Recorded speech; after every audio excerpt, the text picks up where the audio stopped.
So you bought a car overseas and it's landing at a US port, and that quote you got, it stops at the dock. Because almost every quote from a foreign seller or an exporter is port to port. Customs, that's your broker's job. And getting it home from there, that part's yours. So here's the plain version. Once your imported car clears customs, Rivalane handles the inland leg, port to your door.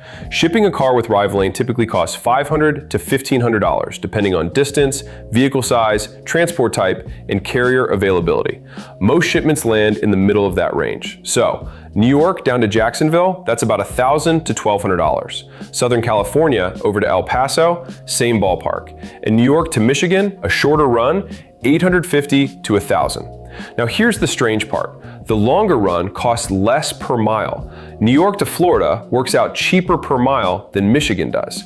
Think about that for a second.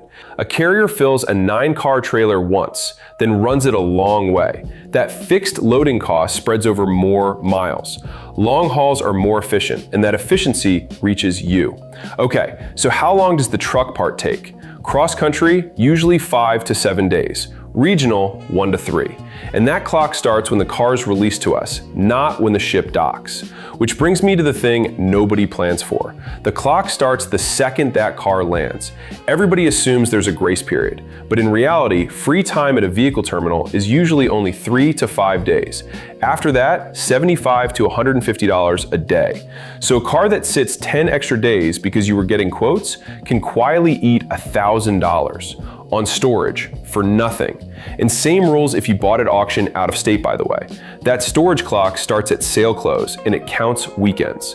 So book the truck the same day you have a release date or confirmed vessel arrival, not after, the same day. Because booking early and adjusting it later costs you nothing. Booking late costs you storage plus a rush premium. That's the whole calculation right there. And here's the thing, your car isn't waiting for a truck, it's waiting for a route. More lead time means dispatch can match it to a carrier already running that lane. Book 2 or 3 weeks out and you can typically save around 10%. Now, picking up from a terminal, that's routine.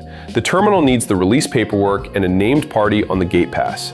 And door-to-door doesn't mean your driveway. It means as close as a 9-car trailer can legally and safely get. So, you'll meet the driver at a wide lot nearby. That's normal, and it's arranged ahead of time. And imported cars break the loading assumptions more than domestic ones. Low clearance, modified, non-running, that changes the trailer you need. A non-runner takes a winch, and enclosed adds 30 to 50%. Okay, last part. The title moves separately from the car, so don't plan on driving it the day it lands. Get a quote at Rivalane and let's get it home.